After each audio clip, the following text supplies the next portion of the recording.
Hello everyone and welcome to another video.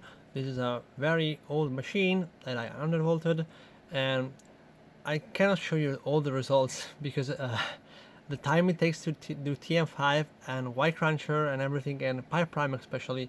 So Pi Prime's 32B it takes 420 seconds, and the Y cruncher is around 170 for the 1B.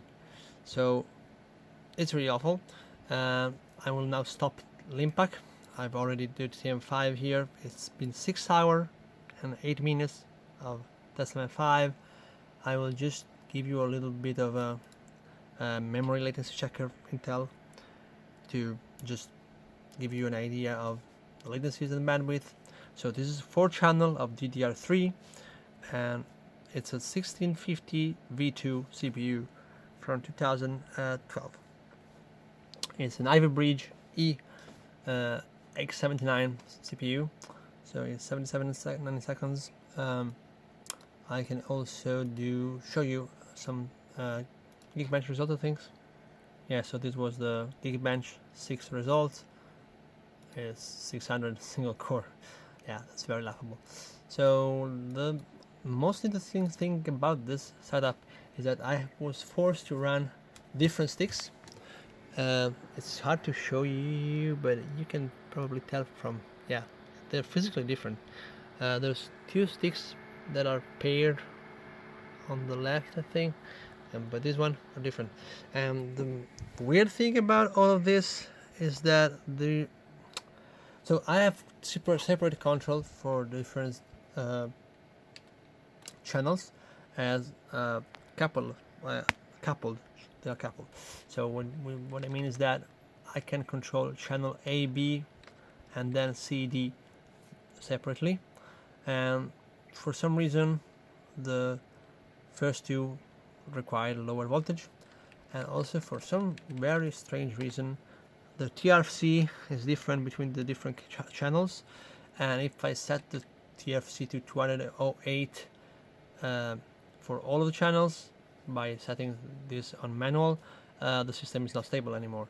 I get better results, of course, for the benchmarks, but I have some weird crashes, maybe 4 hours, 5 hours into TM5, and it is very, very awful to test. So I had to give up. I tried to raise the voltage to 1.4, and this RAM is rated for 1.5 volts, so this is very undervolted, and it's also tuned. So let's go like from the beginning. So timings are slightly tightened, so this one should be 11 11 11 29 if I recall correctly, and then 10 10 10 27.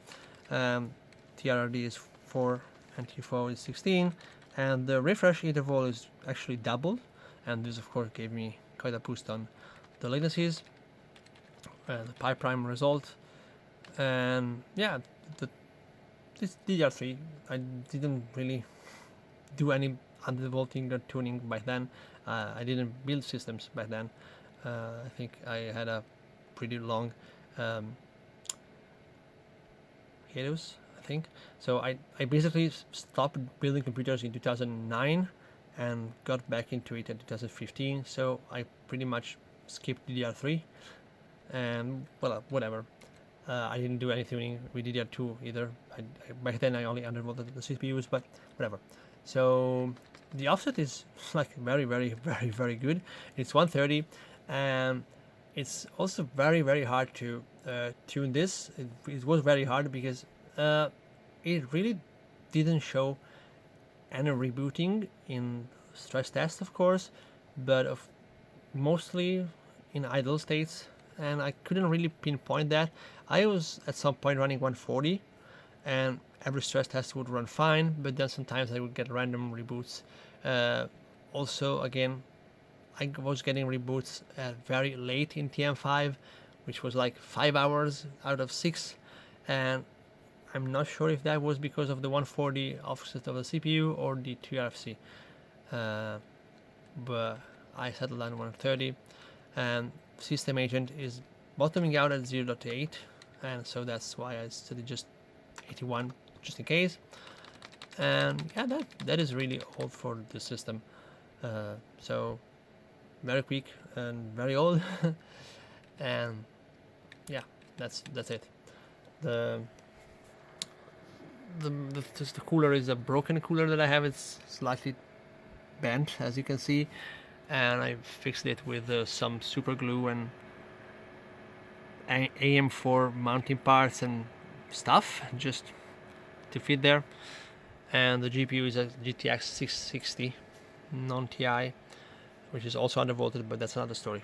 I'm not doing Maxwell BIOS editor, even though there's a Kepler, but Maxwell BIOS editor works just fine, and I undervolted using the BIOS editor. And that is all for the video. Ciao!